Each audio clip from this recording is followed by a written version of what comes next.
Okay, now on 6-4 there's a chemical change number 2, and notice how the first one was chemical change number 1. So remember, this chapter is about chemistry, physical changes, chemical changes, and we're going to look at our ingredients. We have a regular old Alka-Seltzer tablet. You can get these at the drugstore.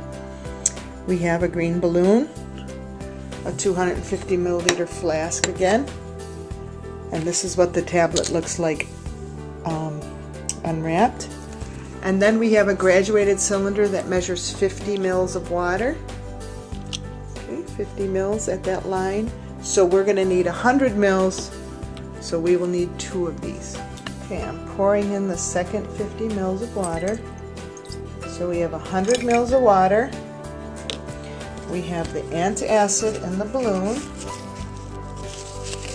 Okay, you can see it in there, it's all lumpy. And then we have the flask with the water. I'm going to put the balloon over the flask.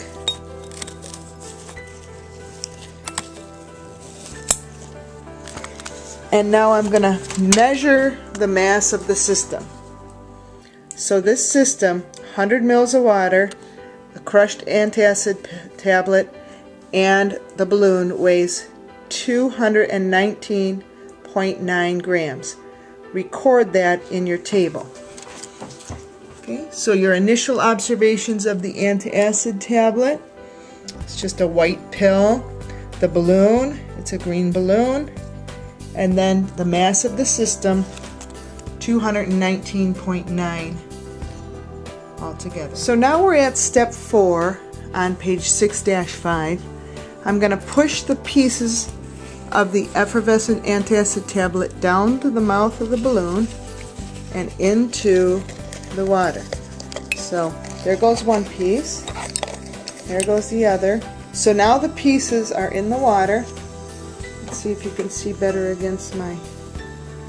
So you can see that the tablet is fizzing. Okay, let's put it against the brown. You can see the tablet is fizzing, but look what's happening to the balloon. Now remember, the balloon was just hanging over the side, and now we have the balloon filling up. Okay. As this fizzes, the balloon is filling up more and more. You can see the balloon is getting quite full, and I want to make sure that the seal stays good.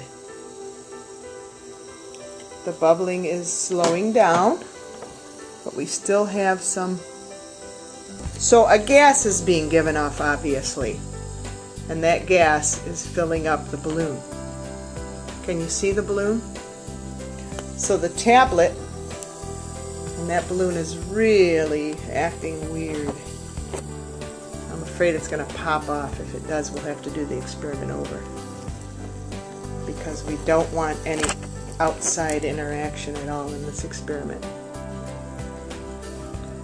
So you can see that the bubbling is slowing down. The balloon is strangely filling up. It'd be nice if it was all in the top, but this is what it is. It looks like a bowling pin.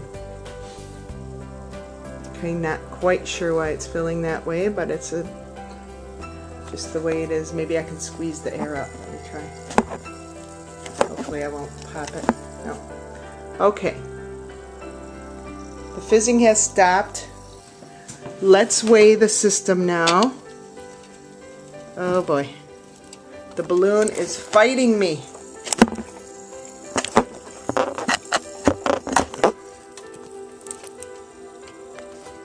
The balloon wants to fly off. I'm going to let go for a second. 219.8 grams. The mass of the system has virtually stayed the same. 219.8. You can see that balloon is ready to blow. So this is chemical change number 2. So make your final observations. What's happened to the tablet? Is the tablet present anymore? There's no white tablet in there anymore. The balloon, what's happened to the balloon? And then the mass of the system again, 219.8. And I'm wondering if this balloon's going to just pop off. Now we're going to contrast that to this balloon. This balloon is obviously inflating. Remember, the mass was almost exactly the same on this one. We had a 219.9 to start, 219.8 to finish. That's a negligible difference. And so basically the mass is the same. And when we touch the flask, it's actually cooler. So this one was slightly warmer, this one slightly cooler. Both of them, the mass was conserved. In this one, the balloon is being sucked into the flask or deflating, and this one, the balloon is inflating. And you can do this at home. Steel wool you can buy at any paint store, Home Depot, Campbell's, wherever you want to go. Balloons, of course, you can get anywhere. And vinegar and Alka-Seltzer are easily found at the drugstore.